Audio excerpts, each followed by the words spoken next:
I'm somewhere on the Oregon Trail. Where am I at?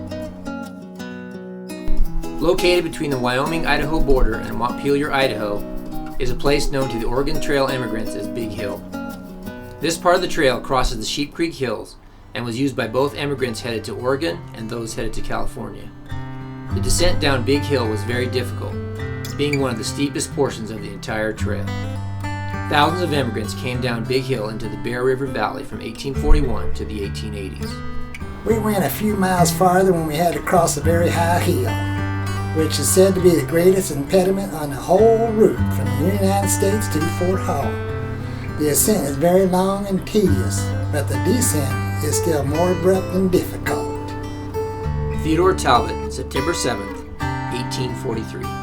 Leading up to Big Hill, emigrants first had to get through Thomas Fork Creek, another major obstacle on the trail. Getting in and out of the stream to cross the Thomas Fork was very difficult because of all the water and mud. 2 bridges were built in the 1850s, but not everyone could afford the $1 charge per wagon to use them. After the Thomas Fork crossing came the difficult ascent and more difficult descent of Big Hill. Wait, why didn't they just go south of Big Hill where it's flatter?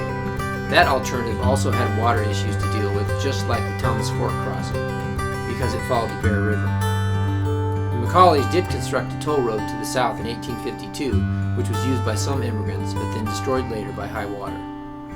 McCauley's Road followed current U.S. Highway 30. Immigrants tried to find other alternative routes down Big Hill, but had little success.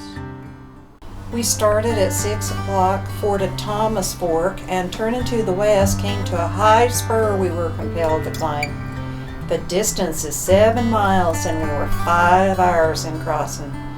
Part of the way I rode on horseback, the rest I walked. The descent was very long and steep. All the wheels of the wagon were tied fast and it slid along the ground. At one place the men held it back with ropes and let it down slowly. Margaret A. Frink, July 6, 1850. Today, walking down Big Hill is not too challenging as long as you watch your step, but trying to get a heavy wagon down the hill without it rolling out of control would be much more difficult and require extra effort to make it down safely. Have you ever wondered what it would be like to ride in the wagon on the trail? Here's an example from a reenactment on the trail leading up to the top of Big Hill.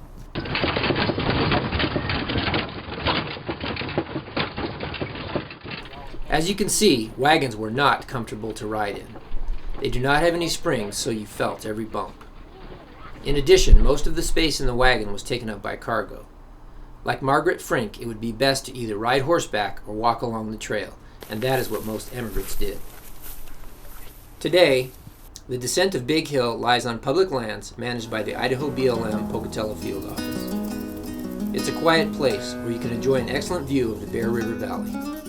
The trail can also be viewed from an Oregon Trail Bear Lake Scenic Byway pull-off located southeast of Montpelier, Idaho on U.S. Highway 30.